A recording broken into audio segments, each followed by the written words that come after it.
श्री सीताराम जी महाराज की जय। श्री हनुमंत लाल जी की जय। श्री गुरुदेव भगवान की जय। रामं लक्ष्मण पूर्वजं रघुवरं सीतापतिं सुंदरं काकुत्स्थं करुणार्णवं गुणनिधिं विप्रप्रियं धार्मिकं राजेन्द्रं सत्यसनदं दशरथतनयं श्यामलं शान्तिमूर्तिं वन्दे लोकाभिरामं रघुकुलतिलकं राघवं रामनारिं रघुकुलतिलकं राघवं रामनारिं। रामाय रामभद्राय रामचंद्राय वेदसे रघुनाथाय नाथाय सीताया पते नमः। बोलिए आनंद कंद भगवान की जय। कल के प्रसंग में श्री वाल्मीकि जी महाराज राम जी को आध्यात्मिक स्थान बता रहे हैं रहने के लिए। अब तीसरा स्थान बताया तो जो वानप्रस्थ आश्रम के जो धर्म होते हैं उस धर्म में भगवान कैसे रहते हैं, ऐसे संतों के भाव हैं तो ये बताया गया है। बोले काम को है मद मान न मोहा,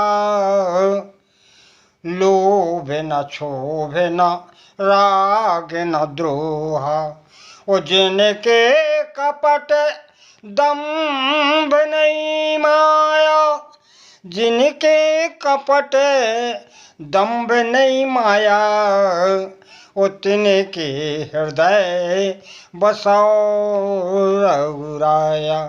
हे भगवान, जो वानप्रस्थ आश्रम में आ चुके हैं, जिनके हृदय में न काम है, न क्रोध है, न मान है, न मद है, न मोह है, न लोभ है, न क्षोभ है, न दम्भ है, न कपट है, सारे दुर्गुणों को जो छोड़ चुके हैं और जिनके हृदय में आप वास करते हैं, ऐसे जीवों के हृदय में आप वास कीजिए।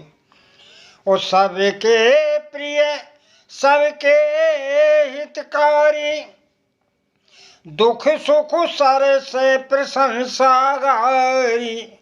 वो कहाँ सत्य प्रिय वचन विचारी, वो जागत सोबत शरण तिहारी, जागत सोबत शरण तिहारी। सभी का हित करते हो, दुख आए या सुख आए समान लगते हो, और जो भी वचन बोलते हो प्रिय बोलते हो, सत्य बोलते हो। सोने जगने में प्रभु आपका सदैव स्मरण रहता हो, ऐसे जीवों के हृदय में आप वास कीजिए। और कहते जननी सम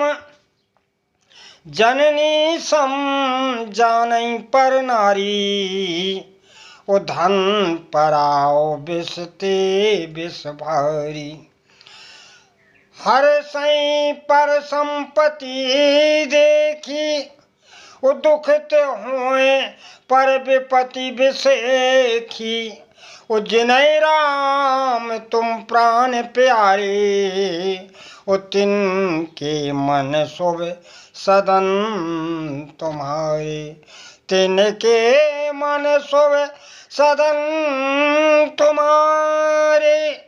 हे भगवान, इस तरह जिनकी जीवन की व्यवस्थाएं इस तरह हो गई हों, काम क्रोध मद लोभ छूट चुका हो, जो दूसरों की संपत्ति देख के सुखी होते हो, दूसरों के दुख देख को दुखी हो जाते हो, ऐसा जिनका भाव बन चुका हो, ऐसे जीवों के हृदय में ही भगवान आप वास कीजिए।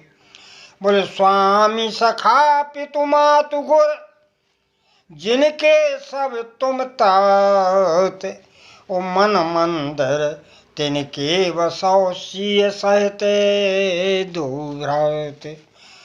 ऐसे जीवों के हृदय में आप वास कीजिए। तो ये जो आश्रम के ये जो स्थान बताए हैं वाल्मीकि महाराज जी ने, ये वानप्रस्थ आश्रम के स्थान, क्योंकि जब गृहस्थ आश्रम से निकल करके वानप्रस्थ में आते हैं तो फिर इन सद्गुणों को जीवन में धारण करना पड़ता है। फिर हमारा कोई बैरी नहीं रह जाता। हम जो कोई हमारी प्रशंसा करे तो हमें कोई प्रशंसा से सुख नहीं मिलता। हमारा तो एक ही लक्ष्य परमात्मा का शरण में हो जाना ही होता है। तो इसलिए वाल्मीकि जी कहते हैं कि ये वानप्रस्थ में ये लक्षण यदि है तो ये भगवान आप उनके हृदय में वास कीजिए। अब चौथा आश्रम संन्यास का। संन्यास आश्रम में जीव बिल्कुल ही अलग हो जाता, फिर उसे घर से परिवार से आसक्ति से कोई मतलब नहीं रहता। गोस्वामी लिखते हैं, अब गुण तजे सबके गुण गाई, अब गुण तजे सबके गुण गाई, ओ बेप्रधेनु हित संकट सहाई। ओ गुण तुम्हारे समझई निज दोषा, गुण तुम्हार समझई निज दोषा, ओ जय जय सब भांति तुम्हारे भरोसा। अब कोई काम हो जाए तो अपना दोष समझे, आपकी गुणावली का जो है का नाम गान करें। ऐसा भाव जब बन जाए तो भगवान जिन्हें सब प्रकार से तुम्हारा भरोसा हो जाए उसके हृदय में आप वास कीजिए। राम भगत प्रिय लागे जेहि, राम भगत प्रिय लागे जेहि, तेहि और बसा हो सहते बैदेहि। भगवान के भक्त जिन्हें प्यारे लगते हों ऐसे जो है आश्रम के जीवों में आप वास कीजिए। जात पाति धन धर्म बढ़ाई, जाति पाति धन धर्म बढ़ाई, प्रिय परिवार सदन सुखदाई, सब तज तुम्हि राय उर लाई, उतई के हृदय बसाओ रघुरा। ये सब को छोड़ चुके हों, क्योंकि संन्यास आश्रम में किसी से मोह नहीं रहता, यहाँ तक कि अपने शरीर से भी मोह नहीं रहता। ऐसी स्थिति जब आ जाती है, यदि ऐसे गुण किसी सन्यासी में आते हैं या ऐसे गुण किसी जीव में आते हो तो सन्यासी आश्रम में जाने मानने योग्य है। ऐसे जीवों के हृदय में आप वास कीजिए, चाहे वो किसी आश्रम का जीव हो। ये जो सद्गुण वाल्मीकि जी बता रहे हैं, यद्यपि संतों के भाव हैं उसको बांट दिया, लेकिन आश्रम वाली बात नहीं। हम तो कहते किसी भी आश्रम का जीव हो, यदि ये सद्गुण संपन्न है तो वो वाल्मीकि जी कहते हैं भगवान आप वहाँ वास कीजिए। बोले सरग नरक अप वर्ग समाना, ना जैसे स्वर्ग से मतलब, ना नरक से मतलब, ना मोक्ष से मतलब, सब समान है। बल्कि जय तय देख धरे धनुवाना, सिया राम में सब जग जानी, करूँ प्रणाम जो जुग पानी। जिसकी ऐसी राम में स्थिति बन जाती है, वो करम बचन मन राउर चेरा, राम बसाओ तिनके ओर डेरा, राम बसाओ तिनके ओर डेरा। उनके हृदय में ये प्रभु आप वास कीजिए, क्योंकि ये सद्गुण गृहस्थ आश्रम में बहुत कम आ सकती। जब जीव संन्यासाश्रम को चला जाता है तभी ये सद्गुण संपन्न हो जाता है, इसलिए इसको ऐसा रख दिया है संतों ने। अब कहते हैं जाए न चाहिए कबहू कछु, जाए न चाहिए कबहू कछु तुम सन साज सने।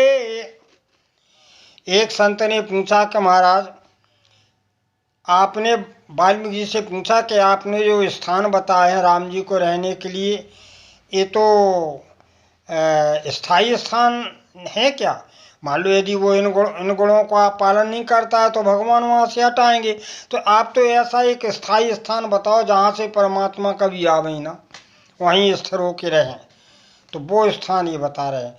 बोले जाहे न चाहिए कबहू कछु, जैसे राम जी से कुछ नहीं चाहना बल्कि राम जी को ही चाहता हो। जाए न चाहिए कवं कछु, तुम सन सहज सने। तो बोले बसो निरंतर, वहाँ पे हमेशा आप वास कीजिए। बसो निरंतरता सुमन, सोराउर निज गेह। बसो निरंतरता सुमन, सोराउर निज गेह। हे भगवान, वो हृदय आपका परमानेंट स्थान है, हमेशा निरंतर आप वहाँ वास करते हैं। जिस जीव को राम जी से कुछ नहीं चाहना बल्कि राम जी को ही चाहना। ये भगवान वाल्मीकि जी महाराज जी ने भगवान का स्थिर जो है आध्यात्मिक स्थान बताया रहने का। अब देखिए, इतने स्थान बताने के बाद में वाल्मीकि जी बोले, प्रभु हम समझ रहे हैं कि आप लौकिक लीला करना चाहते हैं, तो लौकिक स्थान आपको चाहिए, तो अब आप सुनो, आप कहाँ रहे इस समय। तो कहते हैं, चित्रकूट गिरे करहु निवासु, चित्रकूट गिरि करहु निवासु, तहें तुम्हार सब भांति सुपासु। हे राम जी, यहाँ से थोड़ी दूर पर चित्रकूट गिरी है, आप वहाँ पर वास कीजिए। बड़ा पावन स्थल है, वहाँ सब प्रकार से आपको आनंद मिलेगा। बोले शैल सुहावन कानन चारु, शैल सुहावन कानन चारु, करके हरि मृग विहंग विहारु। वहाँ पर शेर, चीते, पक्षी ये सभी विहार करते हैं एक साथ। ऐसा पावन है जहाँ बैर को त्याग करके एक जगह हाथी और शेर पानी पीता है। हे भगवान, ऐसे चित्रकूट में आप वास कीजिए। और कहाँ? बोले नदी पुनीत पुराण वखानी, और अत्रि प्रिया निज तपवल्यानी, अत्रि प्रिया निज तपवल्यानी। अनुसुईया महारानी ने अपने पति की प्यास को बुझाने के लिए गंगा मैया से प्रार्थना करके पावन मंदाकिनी को प्रकट किया है। महाराज, वहाँ मंदाकिनी बहती हैं जो है बड़ी पवित्र हैं, ऐसा वेदों ने कहा है। ये वाल्मीकि जी कहते हैं। और बोले स्वर सारी धार, साक्षात महाराज वो गंगा जी हैं। स्वर सारी धार नाम मंदाकिनी, स्वर सारी धार नाम मंदाकिनी, वो जो सब पातक पोतक डाकिनी, जो सब पातक पोतक डाकिनी।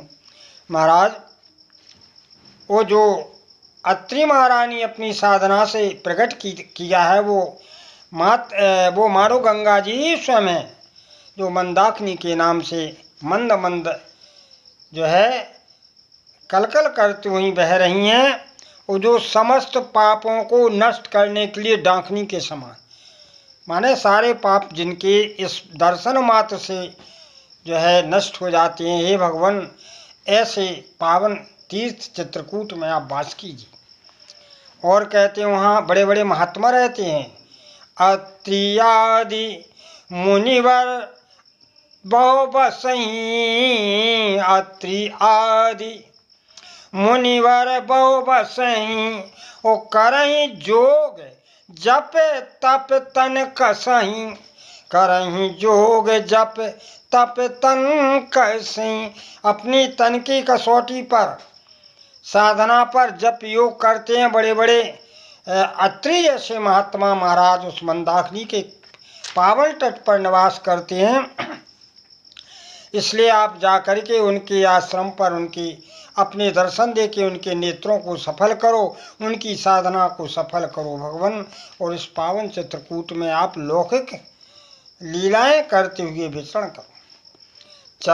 चलहो सफल श्रम, चलहो सफल सम सब कर करो, राम देहो राम देव गौरव गिरवर हूँ, राम देव गौरव गिरवर हूँ। और जो चित्रकूट गिरी है महाराज, उसको आप जो है गौरव दीजिए, सभी के आश्रमों पर जाके उनके पावन आश्रमों को सफल कीजिए। चित्रकूट महिमामित कई माँ मुनि गाय, चित्रकूट महिमा अमित कई माँ मुनि गाय। वो आए नहाए सरतवर सिय समेत दो भाई, आए नहाए सरतवर सिय समेत दो भाई। इस तरह राम लक्ष्मण जी सीता जी के सहित उस पावन चित्रकूट में आकर के वास करते हैं, और वहाँ पर जो है उनका लौकिक स्थान श्री वाल्मीकि जी ने बताए, जो चित्रकूट धन्य है, और जिसके लिए गोस्वामी जी ने लिखा है कि अवलोकत अपहरत विषादा। चित्रकूट जो है भगवान के दर्शन करने से ही वो विषाद को दूर करती। हमने चित्रकूट पर एक छोटा सा भाव है, बोले जहाँ पे विचित्र पावन सुभगवन, जहाँ पे विचित्र पावन सुभगवन, पक्षियों का सुर लगता सुखदाई है, पक्षियों का सुर लगता सुखदाई है। वो जहाँ पे झरने झल, जहाँ पे झरने जल झरत रहत सदा, जहाँ पे झरने झल जल रहत, जहाँ पे झरने जल झरत रहत सदा। ओ मंदाकिनी मैया ने शोभा बढ़ाई है, मंदाकिनी मैया ने शोभा बढ़ाई है। जहाँ पे लखन, जहाँ पे लखन राम सिय निवास किए, जहाँ पे लखन राम सिय निवास किए, कामता नाथ की महिमा बताइए, कामता नाथ की महिमा बताइए। वैकुंठ चित्रकूट मन से सेवन करो, वैकुंठ चित्रकूट मन से सेवन करो तो क्या मिलेगा? बोले राम प्रेम मिले और विषाद मिट जाइए, राम प्रेम मिले और विषाद मिट जाइए। ये चित्रकूट की महिमा है सज्जनों। इसलिए हम चित्रकूट में का दर्शन ही जीव का कल्याण कर देता। एक देखिए, एक बार एक सज्जन आए, वो नाली पर जो गूंजा रहता है, जो बर्तन जिससे धुलते हैं, पहले ऐसा होता था, तो उससे बोले अरे गूंजा तो इतना गंदा है, नाली पर पड़ा रहता है। विनीत जी का भाव है, तो गूंजा क्या कहता है? अरे बोले हमें तुम नारकी मत कहो कि हम नारकी हैं, मेले में पड़े रहते हैं। सुनो क्या कहता है कि माज माज पावन किए नित्य अनेकन पात्र, माज माज पावन किए नित्य अनेकन पात्र। ओ मेलो को मेलो रहो गूंजा तेरो गात। उस सज्जन वृंद ने कहा कि अरे गूंजा, तेरा तू माज माज के दूसरों को तो उज्जवल करता, लेकिन तू मेला का मेला है। तब वो गूंजा बोला कारे से कटोरन, कारे से कटोरन धुआं धारे से धारन को, धुआं धारे से धारन को, लोहे से लोटन को चंद्रमा सा चमकाता हूँ, लोहे से लोटन को चंद्रमा सा चमकाता हूँ। वो माटी में मिलाकर स्वदेह सब भोजनों को, माटी में मिलाकर स्वदेह सब भोजनों को, मोहन भोग मेवा मिठाई से भराता हूँ। हम पात्र को चमका के उसमें मन भोग इत्यादि भरवाते हैं, और तुम से नारकी कहते हो। बोले करके स्वर्ण में विनीत पतित पावन को, हम जो है अपवित्र को पवित्र बनाते हैं। स्वर्ण करके स्वर्ण में विनीत पतित पावन को, और प्रबल प्रतापन के सामने पठाता हूँ। नाली पर पड़ा हूँ न नारकीय मोते कहो, नाली पे पड़ा हूँ न नारकीय मोते कहो। सैकड़ों को स्वर्ग की सीढ़ी पर चढ़ाता हूँ, सैकड़ों को स्वर्ग की सीढ़ी पर चढ़ाता हूँ। वो बोले हमें नारकी नहीं कहो, हमने बहुत से अपवित्रों को पवित्र करके भगवान के धाम में भेज दिया। कहने का भाव यह है कि किसी के अवगुण नहीं देखना चाहिए। संत लोग इसी भाव के होते हैं, वे दूसरों के गुणों को ही देखते हैं, अवगुणों को त्याग देते हैं, अवगुणों को नहीं देखते। साधु ऐसा चाहिए जैसा सुपे स्वभाव, सार सार को गह रहे थूता दे उड़ाओ। बोले आनंद कंद भगवान की।